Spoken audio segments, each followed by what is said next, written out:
गोस्वामी तुलसीदास जी राम नाम की महिमा का गुणगान करते हुए कहते हैं कि नाम के प्रभाव से एक हाथी ने भी मोक्ष प्राप्त कर लिया।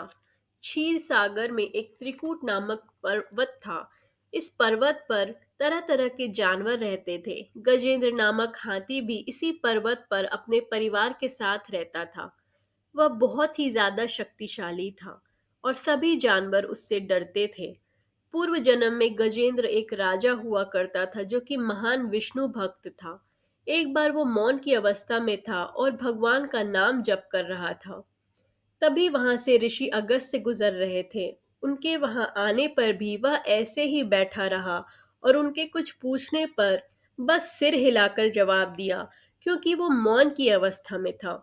ऋषि अगस्त्य को लगा कि राजा बहुत अहंकारी है और उसे ऋषियों का सम्मान करना भी नहीं आता।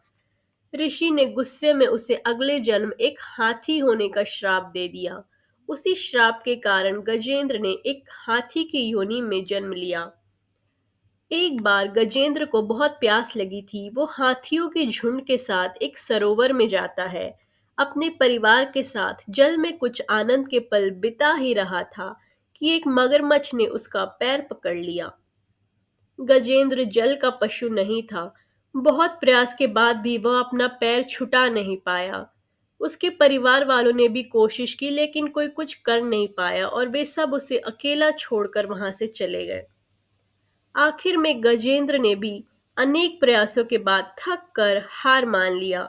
मगरमच्छ उसे पानी में खींच रहा था और वो पूरी तरह डूबने ही वाला था कि तभी उसे उसके पूर्व जन्म का याद आ जाता है और वो भगवान की स्तुति करता है और कहता है कि मैं आपके शरण में हूँ, आइए और मेरी रक्षा कीजिए। श्री हरि गरुड़ पे सवार होकर स्वयं भागे चले आते हैं और उसकी रक्षा करते हैं और उसे मोक्ष प्रदान करते हैं।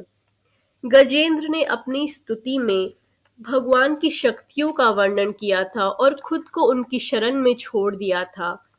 गजेंद्र मोक्ष स्तोत्र में इस पूरे स्तुति का वर्णन है। गजेंद्र पूर्व जन्म में बहुत बड़ा ज्ञाता था, इसलिए उसकी स्तुति कोई मामूली स्तुति नहीं थी। पूरी सृष्टि का निचोड़ उसकी स्तुति में समाहित था।